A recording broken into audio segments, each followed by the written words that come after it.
Dare I ask you what you think of crypto? No, you don't. I think it's a useless speculative mechanism. That goes to zero in your calculus? No, years and years, decades and decades, it will dwindle away, I suspect, not with a bang, but a whimper. And you think that because? Because it's not a stable form of value. It just halved, didn't it, for no particular reason in a strong economy. So you can't depend on it in that way. And by the way, over the same time period, gold made a strong gain. Yes, it's down from the peak, but it's made a strong gain over that time period. People don't use it to make serious trades. They don't use it to buy their dinner and pay at the supermarket.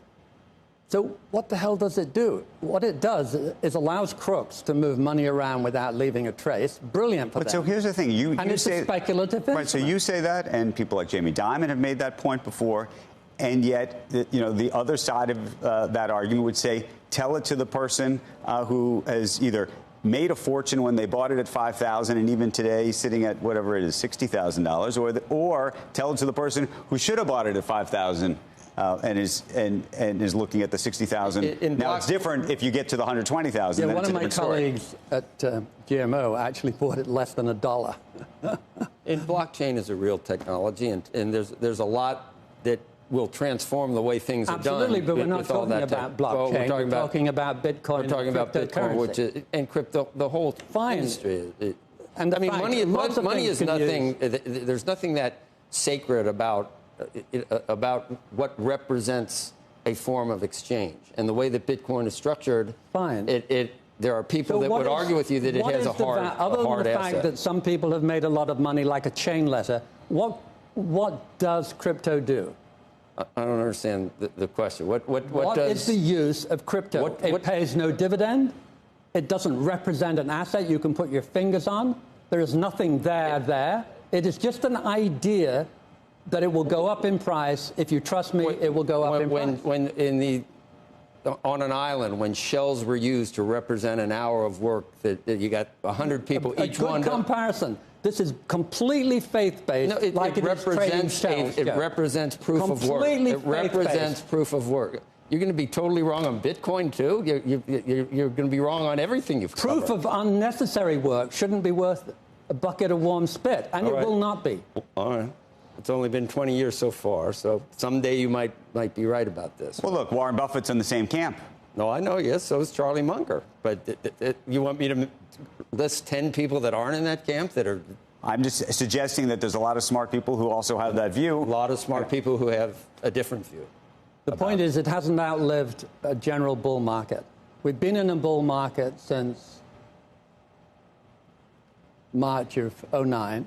Right. And when we get into a bear market, which Joe may think we never will be again, a serious bear market of down 50, 60, 70, do we think it will prosper in that environment? Anybody that listened to you from 2010, you've done a grave disservice to them. So if you feel fine with that's what you do for a living. That's fine. I don't have a problem. Andrew invited you on. I'm just pointing out the facts of the situation. If someday you might be right like a broken clock. That's what we'll say. This may be a huge bubble that we're in, but you've said it again and again and again and again and again and again and again. Someone who admittedly takes its view from gleaning the internet. This is your track record. It isn't my track record. I can go through and give you quarterly letters, which I have written, bracing yourself for a melt-up, a market melt-up. 2018. That's already 8 years. Proves you don't know what you're talking about. And there are plenty of others like that. I don't know where to go with that, Joe. You can take them on I've said my piece. You booked them. You've got your 1929 book out. Maybe it happens at some point. Maybe it doesn't. But, hopefully it doesn't. The market at this point, the S&P is pushing 8,000 eventually. And you've probably been bearish for 80% of that. I've been saying that the market is overpriced by long-term standards. We were at 2,300 at the bottom in April of 2021. Did you ever turn bullish?